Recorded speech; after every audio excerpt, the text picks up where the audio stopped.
Hello, everyone. I hope you are doing absolutely fantastic.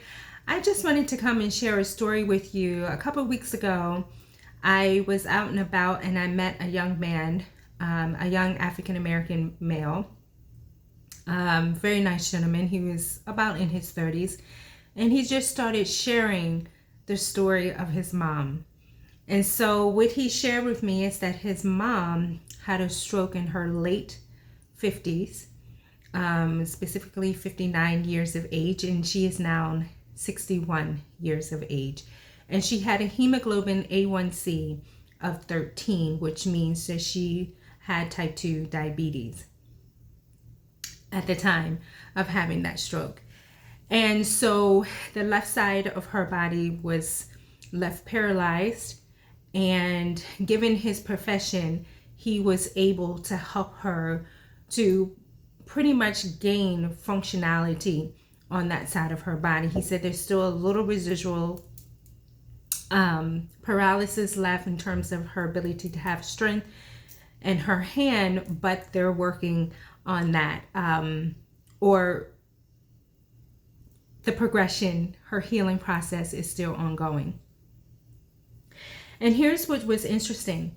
Since that stroke, she has reversed or is in the process of reversing type 2 diabetes. So she went from a hemoglobin A1C of 13 to 6.4. This is what he said. And we both were celebrating. And it came down to the point where she's no longer on insulin. And I hope and pray that she continues to get down into that normal range.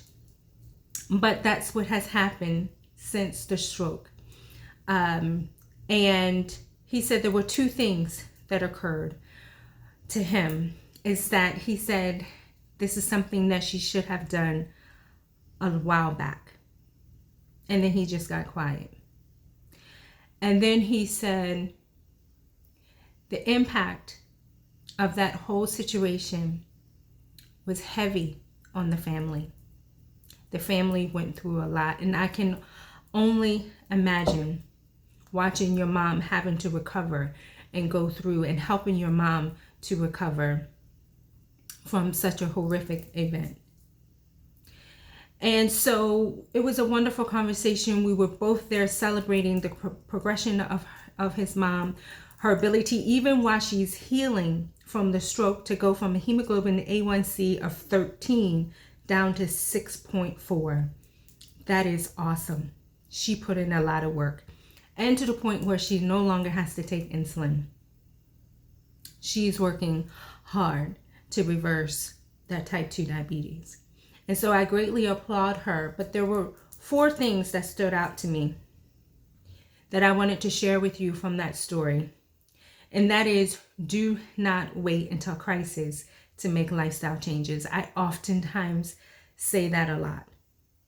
Because the thing is that we don't get to choose how far and to what extent the disease will take you. So do not wait. The second thing is that she went from a hemoglobin A1C of 13 to 6.4. That was always a possibility. The healing and the rebalancing her body was always a possibility for her. The sad part is that what motivated her to jump on board and to make those changes was the stroke. And everyone reached their breaking point at some point and say, okay, enough is enough. I have to do something about it. But I want you to remember, wherever you are in life, the healing process of many of these, if not most of these chronic lifestyle related diseases, it is there and it is waiting for you. That should be encouraging. And again, she's able to go on this journey while recovering from the stroke.